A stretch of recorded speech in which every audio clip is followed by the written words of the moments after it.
हम सब तरीके के छोटे छोटे डरों में लिप्त रहते हैं। जो एक डर हमें लगना ही चाहिए, उसको हमने छुपा रखा है। हम बॉस से डरते हैं, हम पुलिस से डरते हैं, हम पति से डरते हैं, पत्नी से डरते हैं, सास से डरते हैं, ससुर से डरते हैं, पड़ोसी से डरते हैं, हम पूरी दुनिया से डरते हैं। हम बस जीवन के व्यर्थ जाने से नहीं डरते। जीवन की सार्थकता किसमें है? कि जीवन का अभीष्ट पालो, मुक्ति पालो। अमुक्त रह जाने से नहीं डरते हम, बाकी हम सबसे डरते हैं, कांपने लग जाते हैं।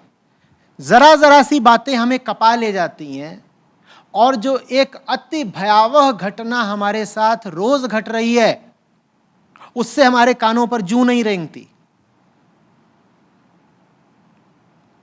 तो जो प्रेम करते थे हमसे, हितैषी थे हमारे, उन्होंने बार बार कहा, डरो, डरना सीखो।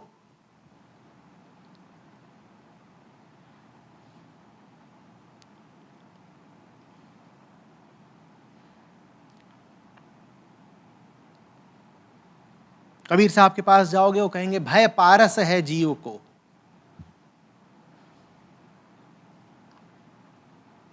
असली डर अगर आ गया तुम्हारे जीवन में, तो तुम्हारी जिंदगी बदल जाएगी तत्काल, लोहे से सोना हो जाएगी।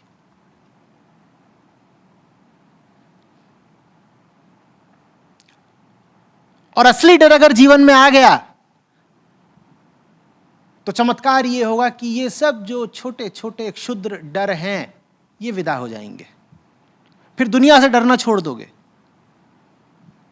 फिर जरा जरा सी बातों पर रूह नहीं कांपा करेगी। ये एक फोन आ गया, अब खड़े कप रहे हैं, कंपन रुक ही नहीं रहा। बॉस ने जरा धमका दिया, रक्तचाप बढ़ गया।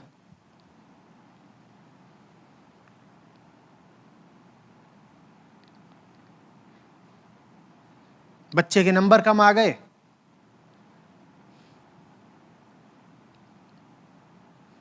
लगा संसार खत्म होने को है।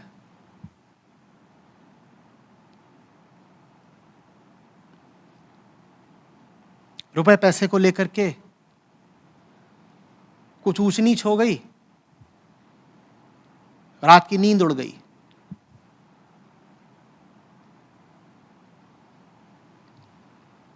कोई गलती, कोई चोरी पकड़ी गई, मुंह छिपाए घूम रहे हैं।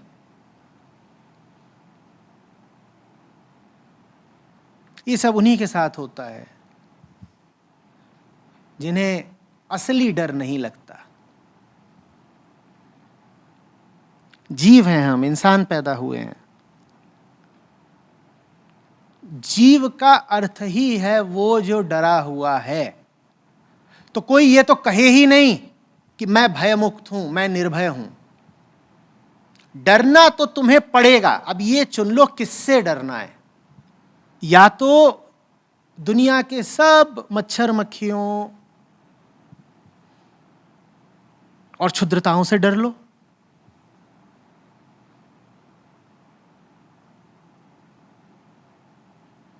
या फिर उस एक से डर लो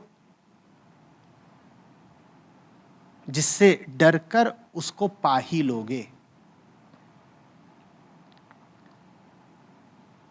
गॉड फियरिंग होने का या भगवान से डरने का अर्थ क्या होता है?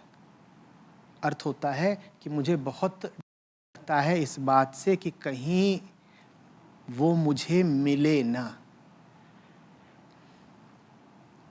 गॉड फियरिंग होने का अर्थ है the fear of missing out on God.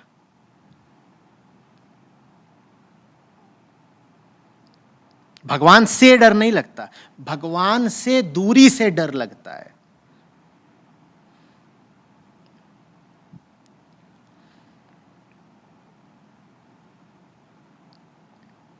अब भगवान से मेरा आशय कोई काल्पनिक देवी देवता इत्यादि नहीं है। जब मैं भगवान कह रहा हूं तो मेरा सीधा सीधा आशय सच्चाई से है।